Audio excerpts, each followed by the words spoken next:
Hello students, this is Neeraj Kumar Garg from GPC Bundi, lecturer electronics and हमने rectifier के part 1 में पढ़ा था अबाउट रेक्टिफायर। और हमने हाफ वेव रेक्टिफायर के लिए जो डीसी करंट की वैल्यू है, आउटपुट डीसी करंट की वैल्यू हमने निकाली थी, जो कि यहाँ पर है IDC बराबर IM/पाई।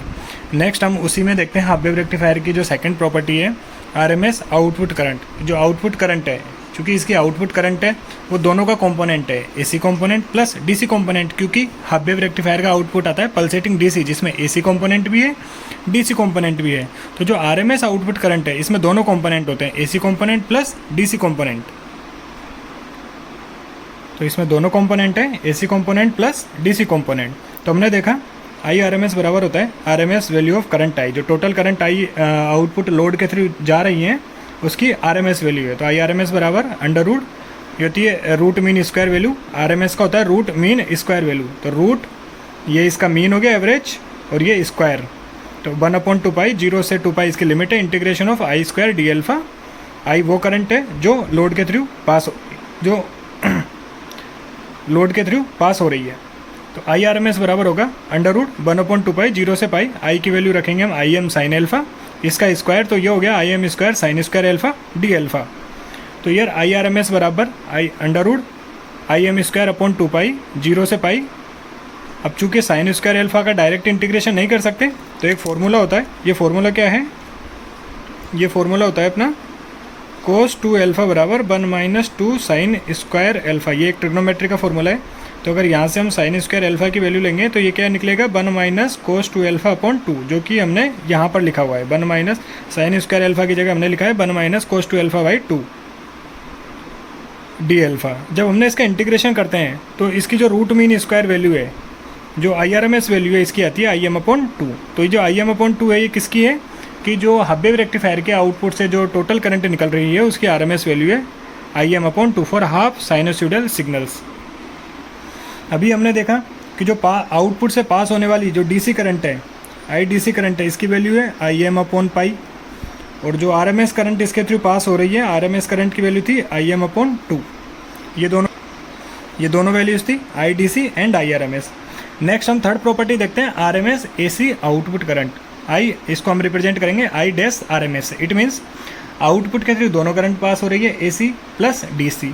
हमने सर्वप्रथम वैल्यू निकाली थी जो आउटपुट से DC करंट जो पास हो रही है। फिर हमने वैल्यू निकाली आउटपुट से जो टोटल करंट पास हो रही है, इसमें AC कंपोनेंट भी है प्लस DC कंपोनेंट भी है। अब हमने DC कंपोनेंट निकाल लिया है, टोटल निकाल लिया है। हम थर्ड प्रॉपर्टी निकालेंगे कि आउटपुट से कितनी AC करंट पास हो रही है, जिसको हम बोलेंगे RMS AC आउटपुट करंट। तो यह है output current of a rectifier is a combination of DC plus AC component. तो टोटल करंट I बराबर क्या होगा DC component plus AC component. तो I बराबर DC कंपोनेंट को हमने रिप्रेजेंट किया IDC से, और AC कंपोनेंट को रिप्रेजेंट किया हमने I' से। तो I', चूँकि हमको AC करंट निकालनी है आउटपुट की, तो I' बराबर हो गया I माइनस, इस IDC को इधर ले गए, I माइनस IDC। तो I' is AC component of output current. अगर हम IRMS डैश लिखते हैं, ये क्या होगा इस I' की RMS वैल्यू ऑफ I'। तो I' RMS बराबर अंडर रूट RMS के फॉर्मूले से 1/2 0 से 2 I' का square into d alpha. I' की वैल्यू हम क्या रखेंगे I माइनस IDC। तो यहाँ से क्या होगा I' RMS बराबर 1/2, ये अंडर रूट को इधर ले जाएंगे हम, तो ये स्क्वायर हो जाएगा, बराबर 1/2 0 से 2 I माइनस IDC का स्क्वायर इंटू d अल्फा। अब ये a माइनस b का होल स्क्वायर से अपन क्या करेंगे a² plus b² minus 2ab। तो इस फॉर्मूले से हमने इसको ओपन कर लिया। ओपन करने के बाद हमने जब इनको इन टर्म से I² plus IDC² minus 2i .IDC इन तीनों को जब हमने अलग अलग किया, तो कुछ हमको इस तरह का फॉर्मूला प्राप्त हुआ 1/2 0 से 2 लिमिट से integration I² d alpha plus इधर से IDC² इंटू 1/2 0 से 2 d अल्फा, चूँकि IDC एक कॉन्स्टेंट टर्म है, माइनस 2IDC 1/2 0 से 2 I इंटू d अल्फा। ये जो फॉर्मूला है 1/2 0 से 2 I² d अल्फा, ये I² RMS का फॉर्मूला है जो हमने अभी पढ़ा था। इससे पहले जो RMS करंट हमने निकाली थी आउटपुट पर I² RMS, यहाँ पर IDC² ऐसे की ऐसे ही इंटू 1/2 0 से 2 d अल्फा। जब हम इसका इंटीग्रेशन करेंगे तो क्या होगा अल्फा की लिमिट आएगी 0 से 2 तो जब 0 से 2 लिमिट हम अल्फा की जगह पुट करेंगे तो ये होगा 2 माइनस 0। इसकी जगह क्या होगा अल्फा 0 से 2 तो ये क्या हो जाएगा 2 माइनस 0 बराबर 2 तो 2 हमने यहाँ लिख दिया, माइनस 2IDC डॉट यहाँ पर क्या बचा हुआ है 1/2 0 से 2 आई डॉट डी अल्फा, तो ये क्या बचा आई डी सी, ये किसकी value average value I D C की। तो इस तरह जब इसको ये इससे क्या नेक्स्ट स्टेप क्या आएगी हमारी I square R M S plus I D C का स्क्वायर 2 से 2 कट गया माइनस 2 आई डी सी का स्क्वायर, तो यहाँ से क्या बचा I square R M S minus I D C का स्क्वायर। तो फाइनली जो हमारी आउटपुट पे जो ए सी करंट है A C R M S current है वो क्या I I D S R M S बराबर under root I square R M S minus I D C का स्क्वायर। तो इसको हम कहते हैं I also called reading of A C ammeter. तो आउटपुट पर आउटपुट अपना क्या लोड रेजिस्टेंस जिसके ऊपर हम आउटपुट वोल्टेज निकाल रहे हैं, तो आउटपुट करंट जिसमें अगर हम एक ऐसी एमीटर लगाते हैं तो उसकी रीडिंग आएगी I R M S dash बराबर under root I square R M S minus I D C का square. I R M S की वैल्यू हम निकाल चुके हैं वो क्या है I M upon 2, I D C की वैल्यू हम निकाल चुके हैं हाफ वेव रेक्टिफायर के लिए, उसकी वैल्यू क्या है अपना आई एम अपॉन पाई। तो ये होगी रीडिंग ऑफ एसी एमीटर। यदि हमको निकाली जाए रीडिंग ऑफ डीसी एमीटर तो रीडिंग ऑफ डीसी एमीटर क्या होगी आई डी सी। ये आई डी सी क्या है अपना, इसको हम क्या लिखेंगे रीडिंग ऑफ डीसी एमीटर, इसको हम लिखेंगे रीडिंग ऑफ डीसी एमीटर। अभी हम एक सिंपल सा एग्जांपल लेते हैं। ये एक एग्जांपल है कि आउटपुट के थ्रू टोटल जो, तो यहाँ पर आउटपुट से पास होने वाली current 5 + 10 sin omega naught T, तो 5 डीसी कंपोनेंट है तो डीसी करंट होगी 5 एम्पियर और एसी करंट होगी अपनी अपन आरएमएस वैल्यू ले लेंगे। तो 10 क्या है इसकी पीक वैल्यू है, तो इसकी आरएमएस वैल्यू क्या होगी 10/√2, तो यहाँ से आ जाएगा 5/2। तो ये आ गया अपना ये अपना डीसी कंपोनेंट, ये हो गया अपना एसी कंपोनेंट। अगर RMS value of I it means total current कितनी पास हो रही है एसी कंपोनेंट के थ्रू प्लस डीसी कंपोनेट के थ्रू, तो टोटल करंट कितनी पास हो रही है आई आर एम एस बराबर under root I dash R M S का square plus I D C का स्क्वायर। चूँकि अभी हमने ये फॉर्मूला पढ़ा था I R M S dash बराबर under root I R M S का square minus I D C का स्क्वायर, ये अभी हमने फॉर्मूला पढ़ा था आउटपुट की जो A C R M S current है। तो इसी से हम ये अंडर रूट को यहाँ हटाएंगे तो यहाँ स्क्वायर हो जाएगा और आई डी से को इधर ले आएंगे तो ये I square R M S की वैल्यू यहाँ से आ जाएगी। तो आई आर एम एस बराबर under root I dash R M S का square plus I D C का स्क्वायर। तो ये वैल्यू पुट करने पर इसकी वैल्यू आती है 5/√3 ये वैल्यू इसकी आती है। तो ये है इसकी टोटल करंट जो आउटपुट के थ्रू पास हो रही है। देन हाफ वेव रेक्टिफायर की नेक्स्ट प्रॉपर्टी है, ये है अपना रिपल फैक्टर। तो रिपल फैक्टर क्या होता है, एक unwanted AC component present in the output of rectifier. It means rectifier के आउटपुट पर हाफ वेव रेक्टिफायर के आउटपुट पर जितने भी अनवांटेड एसी कंपोनेंट हो गए, क्योंकि रेक्टिफायर का काम क्या है एसी को डीसी में कन्वर्ट करना। इट मीन्स अगर आउटपुट पर एसी कंपोनेंट आते हैं तो वो अनवांटेड है, जिनको हम चाहते ही नहीं है। तो हम चाहते हैं कि अनवांटेड जो एसी कंपोनेंट है आउटपुट पर कम से कम रहे। तो रिपल फैक्टर क्या करता है, जो एसी कंपोनेंट आउटपुट पर आ जाते हैं उनको मेजर करता है। तो हमने यहाँ डेफिनेशन भी है, ripple factor is a measure of amount of ripples और AC component at the output of rectifier. तो large ripple factor indicates greater AC component. इसका मतलब यदि रिपल फैक्टर की वैल्यू जितनी ज़्यादा होगी इसका मतलब आउटपुट पर एसी कंपोनेंट उतना ज़्यादा होगा, और अगर आउटपुट पर एसी कंपोनेंट उतना ज़्यादा होगा तो ये एक उस इक्विपमेंट की कमी होगी, क्योंकि हमको क्या करना है एसी को डीसी में बदलना है। तो एसी कंपोनेंट आउटपुट पर कम से कम होना चाहिए, इसका मतलब रिपल फैक्टर भी कम से कम होना चाहिए। It means AC component is unwanted तो ripple factor should be smaller and ideally it should be 0। It's मतलब एसी कंपोनेंट कम से कम होना चाहिए और रिपल फैक्टर, इसलिए रिपल फैक्टर की वैल्यू भी कम से कम होनी चाहिए, और आइडियल केस में रिपल फैक्टर की वैल्यू 0 होनी चाहिए। अब हम रिपल फैक्टर की वैल्यू कैसे कैलकुलेट करेंगे, तो रिपल फैक्टर की वैल्यू कैलकुलेट करने के लिए रिपल फैक्टर होता है RMS value of AC component, जो आउटपुट पर एसी कंपोनेंट प्रेजेंट है आरएमएस वैल्यू उनकी अपॉन डीसी कंपोनेंट। तो आर बराबर क्या होता है, आउटपुट पर जो एसी कंपोनेंट प्रेजेंट है करंट का हमने क्या देखा था I R M S dash upon I D C. अगर ये वोल्टेज की फॉर्म में होता तो हम क्या लिखते हैं इसको B R M S dash upon B D C. ये AC component at the output और ये DC component at the output. तो आर बराबर क्या होता है I dash R M S upon I D C बराबर I dash R M S का फॉर्मूला था I square R M S minus I D C का स्क्वायर का under root upon I D C.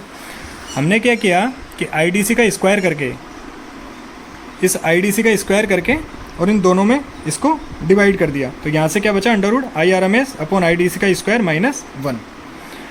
तो R बराबर क्या होगा under root I R M S value क्या थी हाफ वेव रेक्टिफायर के लिए IM/2 और एवरेज वैल्यू क्या थी IM अपॉन पाई। इनको फॉर्मूले में रखने पर इसको कैलकुलेट किया तो यहाँ से रिपल फैक्टर की वैल्यू आई 1.21। तो ये रिपल फैक्टर की वैल्यू बहुत ज़्यादा इंपॉर्टेंट है हाफ वेव रेक्टिफायर के लिए ऑब्जेक्टिव क्वेश्चंस के लिए। तो रिपल फैक्टर की वैल्यू हाफ वेव रेक्टिफायर के लिए 1.21। तो ये 1.21 बहुत ज़्यादा है। It means output of half wave rectifier has greater AC component. क्यों? क्योंकि रिपल फैक्टर की वैल्यू बहुत ज़्यादा है। यदि रिपल फैक्टर की वैल्यू जितनी ज़्यादा कम होगी आउटपुट पर एसी कंपोनेंट उतने ही कम होंगे। तो चूंकि दोस्तों यहाँ पर आया है रिपल फैक्टर बराबर under root I R M S upon I D C का स्क्वायर माइनस 1।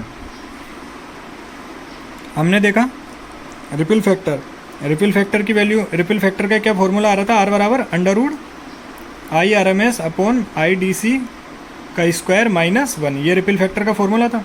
तो I R M S upon I D C क्या होता है यहाँ पर, फॉर्म फैक्टर बराबर क्या होता है, R M S value upon average value. तो एफ बराबर I R M S upon I D C, तो हम चाहते तो यहाँ पर इसको लिख सकते हैं under root F square minus 1।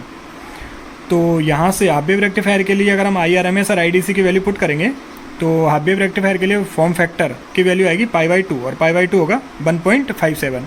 तो रिपल फैक्टर की वैल्यू हाफ वेव रेक्टिफायर के लिए कितनी आई 1.21 और फॉर्म फैक्टर की वैल्यू कितनी आई 1.57 in for half wave rectifier. तो फॉर्म फैक्टर बेसिकली होता क्या है, तो form factor is a measure of smoothness less variation in the wave form. तो फॉर्म फैक्टर क्या मेजर करता है कि जो वेव फॉर्म है आउटपुट पर वो कितनी स्मूथनेस, कितनी उसमें स्मूथनेस है, मतलब वेरिएशन कम से कम होना चाहिए। इट मीन्स एसी कंपोनेंट जितने कम होंगे उतने वेरिएशन कम होंगे, क्योंकि डीसी तो एक कांस्टेंट वैल्यू है, तो एसी कंपोनेंट जितने कम होंगे उतनी स्मूथनेस ज़्यादा होगी। इसका मतलब रिपल फैक्टर की वैल्यू भी कम होनी चाहिए, तो फॉर्म फैक्टर की वैल्यू भी कम होनी चाहिए। तो रिपल फैक्टर जितना ज़्यादा कम होगा फॉर्म फैक्टर भी उतना कम होगा। तो किसी भी हाफ वेव रेक्टिफायर के आउटपुट के लिए रिपल फैक्टर फॉर्म फैक्टर दोनों की वैल्यू कम से कम होना अनिवार्य है, और जितनी ज़्यादा कम होगी उतना अच्छा आउटपुट इसका आएगा। नेक्स्ट अब हम बात करते हैं efficiency for half wave rectifier, कि हाफ वेव रेक्टिफायर के आउटपुट पर कितनी एफिशिएंसी होगी। तो एफिशिएंसी है क्या actually, efficiency it is a measure of ability of rectifier, it is a measure of the ability of the rectifier to convert input power into DC power. देखो rectifier का basically काम क्या है, AC को DC में convert करना। तो इसकी एफिशिएंसी किस में शो करेंगे कि भाई इसकी कितनी शक्ति है, कितनी क्षमता है जो एसी पावर को ये डीसी पावर में कन्वर्ट कर सके, और जितना ज़्यादा कन्वर्ट करेगा उतनी एफिशिएंसी इतनी अच्छी होगी। तो एफिशिएंसी का क्या फॉर्मूला होता है इसमें, DC output power upon input power. Input power क्या होती है, जो हम सिग्नल लगाते हैं, जो द्वितीय कुंडली पर जितना वोल्टेज है, द्वितीय कुंडली पर जितना वोल्टेज है और उसके थ्रू जितनी करंट पास हो रही है, तो उसके थ्रू जो टोटल पावर आएगी वो होगी इनपुट पावर, और ये डीसी आउटपुट पावर जो लोड पर होगी। तो परसेंटेज एफिशिएंसी कितनी होगी, पीडीसी अपॉन पीआई इंटू 100%। तो यहाँ पर जो आउटपुट डीसी पावर है, तो आउटपुट डीसी पावर क्या होगी, लोड रेजिस्टेंस कितना है आरएल, लोड रेजिस्टेंस कितना है अपना आरएल, और उससे करंट कितनी पास हो रही है डीसी करंट आईडीसी। तो पी बराबर क्या होता है आई स्क्वायर आर, तो डीसी करंट पी डीसी बराबर क्या होगा I D C square into R L upon, और ये होगी इनपुट करंट जो द्वितीय कुंडली से निकल रही हैं वो है I square R M S into R F plus R L. R L यहाँ पर लोड रेजिस्टेंस है और आर एफ ही होता है डायोड का इंटरनल रेजिस्टेंस है आई आर एफ, या फॉरवर्ड रेजिस्टेंस भी अपन इसको बोल सकते हैं, जो बहुत स्मॉल होता है। तो ये होगा इसका इनपुट पावर और ये होगी इसकी डीसी पावर। जब हम इसमें आई डी सी और आई आर एम एस की वैल्यू रखते हैं तो इसकी एफिशिएंसी निकल के आती है, percentage efficiency half wave rectifier के लिए 40.5 into R L upon are F plus R L. तो यहाँ पर आर एल है अपना लोड रेजिस्टेंस, आर एल है अपना लोड रेजिस्टेंस और आर एफ है अपना फॉरवर्ड रेजिस्टेंस ऑफ डायोड, ये अपन इसको बोलते हैं डायोड का इंटरनल रेजिस्टेंस हम इसको बोल सकते हैं। तो 40.5 into R L upon are F plus R L percentage में। यदि डायोड आइडियल कंडीशन में है, यदि डायोड आइडियल होगा तो आइडियल डायोड के लिए उसका इंटरनल रेजिस्टेंस जीरो होगा, इट मीन्स आर एफ की वैल्यू जीरो होगी। यदि आर एफ की वैल्यू जीरो हो जाएगी तो आर एल से आर एल कट जाएगा, इसकी एफिशिएंसी कितनी आएगी 40.5। It means if diode is ideal और आर एफ बराबर जीरो देन मैक्सिमम एफिशिएंसी होगी 40.5% या 40.5%। It means half wave rectifier की मैक्सिमम एफिशिएंसी कितनी हो सकती है 40.5% जब डायोड आइडियल है, अदरवाइज 40.5% से इसकी एफिशिएंसी कम होगी। तो एफिशिएंसी बेसिकली क्या है कि इनपुट पावर को कितना डीसी पावर में कन्वर्ट कर पाता है। तो इसकी एफिशिएंसी आई 40.5%। रिपल फैक्टर इसका आया था 1.21, फॉर्म फैक्टर आया था इसका 1.57 इसका फॉर्म फैक्टर था। अब हम बात करते हैं next property half wave rectifier की, peak inverse voltage. Peak inverse voltage वो वोल्टेज होता है कि जब डायोड रिवर्स वाइज स्थिति में है तो उस पर मैक्सिमम कितना वोल्टेज आ सकता है जब डायोड रिवर्स वाइज स्थिति में है। तो इसमें लिखा भी हुआ है, it is the maximum voltage which appears across the diode in a rectifier circuit when diode is in reverse wise. Reverse wise का मतलब क्या होगा, जब डायोड ओपन सर्किट कंडीशन में, ओपन सर्किट कंडीशन में सर्किट ब्रेक हो जाएगा, circuit break होता है तो कोई करंट फ्लो नहीं होगी। जब कोई करंट फ्लो नहीं होगी तो जो सारा इनपुट वोल्टेज है वो ओपन सर्किट जो टर्मिनल है उस पर चला जाएगा। तो PIV होता है पीक इनवर्स वोल्टेज बराबर डायोड के ऊपर जितना भी मैक्सिमम वोल्टेज आएगा। तो अपना इनपुट वोल्टेज कितना था BM sin अल्फा, तो वो की सारा वोल्टेज डायोड के ऊपर चला जाएगा। अगर इसकी पीक वैल्यू देखें तो पीक वैल्यू कितनी है इसकी Vm, it means half wave rectifier के लिए पीक इन्वर्स वैल्यू इसकी क्या होगी Bm। अब डायोड का एक ब्रेकडाउन वोल्टेज भी होता है। ब्रेकडाउन वोल्टेज वो वोल्टेज है डायोड का, यदि वोल्टेज ब्रेकडाउन वोल्टेज से ज़्यादा लगा दिया जाए तो डायोड या तो डैमेज हो जाएगा या डिस्ट्रॉय हो जाएगा, वो वर्क नहीं करेगा। इसलिए for safe operation of the diode PIV should be less than breakdown voltage. यदि डायोड के सेफ ऑपरेशन के लिए जो इसका पीक इन्वर्स वोल्टेज है, पीक इन्वर्स वोल्टेज मतलब जो रिवर्स बायस कंडीशन में इसके ऊपर जो मैक्सिमम वोल्टेज जब आ रहा है वो वोल्टेज ब्रेकडाउन वोल्टेज से कम होना चाहिए। तो ये होता है इसका डायोड का हाफ वेव रेक्टिफायर के केस में पीक इन्वर्स वोल्टेज Bm।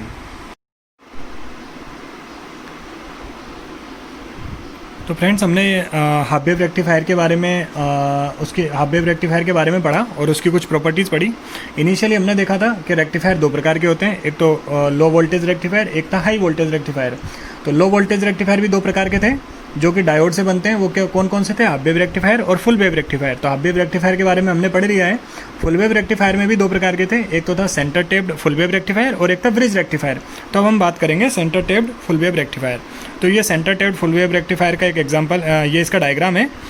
तो इसमें क्या होता है कि जो सेकेंडरी वाइंडिंग है, इसकी जो सेकेंडरी द्वितीय कुंडली है वो बीच से आधी डिवाइड होती है। आधी ऊपर है, आधी ऊपर है और ये आधे नंबर ऑफ टर्न्स नीचे रहते हैं। इट मीन्स ये कुंडली सेंटर टैप्ड होती है। जो द्वितीय कुंडली है इसकी सेंटर टैप्ड होती है, इसलिए इसका नाम है centre tapped full wave rectifier. तो इस द्वितीय कुंडली में जो घेरों की संख्या होती है वो इस दोनों पार्टों में बराबर होती है। तो ये ऑब्जेक्टिव क्वेश्चंस के लिए इंपॉर्टेंट है कि सेंटर टैप्ड जो फुल वेव रेक्टिफायर है उसकी द्वितीय कुंडली में घेरों की संख्या, सेंटर टैप्ड में घेरों की संख्या दोनों साइड बराबर होती है, N2 N2 होती है। तो ट्रांसफार्मर के लिए घेरों की संख्या क्या होती है? N1:N2। चूँकि हम इसमें कौन सा ट्रांसफार्मर यूज करते हैं? स्टेप डाउन ट्रांसफार्मर, इसलिए N1 is greater than N2। और N2 इन दोनों ऊपर और नीचे दोनों साइड N2 नंबर ऑफ घेरों की संख्या कितनी होती है? N2 and N2। ये क्या होता है? इनपुट सिग्नल है जहाँ पर हम प्योर AC सिग्नल अप्लाई करते हैं। और यहाँ पर है इसका जो ट्रांसफार्मर का जो द्वितीय कुंडली पर जो वोल्टेज आता है वो दो पार्ट में आता है, एक तो आता है VA और एक आता है VB। तो BA वोल्टेज और BB वोल्टेज ये एक दूसरे से एम्पलीट्यूड में तो बराबर होते हैं, लेकिन डायरेक्शन में ये अलग अलग होते हैं। BA जस्ट एम्पलीट्यूड में बराबर है लेकिन डायरेक्शन में अलग अलग है। इट मीन्स BA बराबर BB बट माइनस क्या है कि इनके डायरेक्शन अलग अलग है। एम्पलीट्यूड बराबर है बट डायरेक्शन दोनों की अलग अलग है। यहाँ पर दो डायोड लगाए गए हैं, D1 डायोड BA वोल्टेज के लिए, D2 डायोड BB वोल्टेज के लिए। इन दोनों डायोड में से एक डायोड ही एट ए टाइम काम करेगा, क्योंकि यदि ये डायोड फॉरवर्ड वाइस में होगा तो ये 100% रिवर्स वाइस में होगा, और यदि ये फॉरवर्ड वाइस में है तो ये रिवर्स वाइस में होगा, और करंट लोड रेजिस्टेंस के थ्रू पास होगा। अब हम देखते हैं इसका ऑपरेशन क्या होगा। हमने देखा सेकेंडरी वाइंडिंग को दो इक्वल हाफ पार्ट्स में डिवाइड किया हुआ है जिनमें नंबर ऑफ टर्न्स की संख्या बराबर है, और प्राइमरी वाइंडिंग में N1 टर्न्स है। तो यहाँ पर जो BA और BB वोल्टेज है वो equal in magnitude but opposite in sign. तो BA बराबर हो गया -BB। इट मीन्स यदि VA BM साइन एल्फा होगा तो BB बराबर क्या होगा? -BM sine alpha. ये कुछ इस प्रकार है। तो BA वोल्टेज क्या है? BM sine alpha. तो BB क्या है अपना? -BM sine alpha. तो इसकी वेवफॉर्म कुछ ऐसे है। यदि ये पॉजिटिव से शुरुआत होता है तो ये जस्ट नेगेटिव से शुरुआत होता है। तो एम्पलीट्यूड दोनों का बराबर है लेकिन इनके फेज में डिफरेंस है, दोनों डायरेक्शन में एक दूसरे से अपोजिट है। अब हम इन दोनों से कैसे आउटपुट प्राप्त करेंगे, ये हम इसके ऑपरेशन देखते हैं। हम फुल वेव जो रेक्टिफायर है उसके ऑपरेशन में देखते हैं। हम इनिशियली पॉजिटिव हाफ साइकिल के लिए बात करते हैं। यदि पॉजिटिव हाफ साइकिल है, ये पॉजिटिव हाफ साइकिल किससे होगा? 0 से पाई के लिए, और पाई से 2 पाई के लिए क्या होगा? Negative half cycle. फिर वापस पॉजिटिव हाफ साइकिल, फिर आएगा वापस नेगेटिव हाफ साइकिल। तो हम बात करते हैं केस 1 0 से पाई के लिए। तो इसमें दो चीज़ें हैं। ये होगा इसका सेंटर टेप्ड जो ट्रांसफॉर्मर है, ये इसका जो प्राथमिक कुंडली वाला एरिया था जो हमने ड्रॉ नहीं किया गया है। तो यहाँ से जो हम इनिशियली जो पॉजिटिव हाफ साइकिल आएगा वो दो तरीके से आ सकता है, या ऊपर प्लस माइनस और इधर प्लस माइनस। तो यदि ये प्लस है तो ये वाला डायोड का क्या होगा? P सिरा इस पॉजिटिव से कनेक्ट होगा, और इस वाले डायोड का नेगेटिव सिरा P से कनेक्ट होगा। तो ये वाला डायोड होता है D2, diode D2 reverse bias में हो जाएगा, डायोड D1 फॉरवर्ड वाइस में हो जाएगा। ये हमने लिखा हुआ है कि यहाँ से BA पॉजिटिव है, BB नेगेटिव होगा। तो BA पॉजिटिव होने के कारण डायोड D1 फॉरवर्ड वाइस में होगा, फॉरवर्ड वाइस में ये शॉर्ट सर्किट हो जाएगा जैसा कि हमने किया हुआ है। और BB नेगेटिव है तो D2 रिवर्स वाइस में होगा और ये ओपन सर्किट हो जाएगा। अब जो करंट फ्लो होगी, तो करंट कैसे फ्लो होगी? इसके थ्रू, इस शॉर्ट सर्किट के थ्रू ये लोड रेजिस्टेंस से जाएगा और ये हो जाएगा ग्राउंड, और यहाँ पर भी ये क्या? ग्राउंड। तो एक क्लोज पाथ बन जाएगा करंट फ्लो होने के लिए। तो यहाँ पर क्या है? Node A gets connected to R L, load resistance से कनेक्टेड है node A, therefore B A appears across R L. तो ये जो बी ए टोटल वोल्टेज है, यहाँ पर किसी भी प्रकार का कोई प्रतिरोध नहीं है, तो ये जो बी ए वोल्टेज है सारा के सारा लोड रेजिस्टेंस के ऊपर आ जाएगा। इसका मतलब आउटपुट वोल्टेज क्या होगा, बी नोट बराबर होगा, आउटपुट वोल्टेज बराबर होगा बी ए।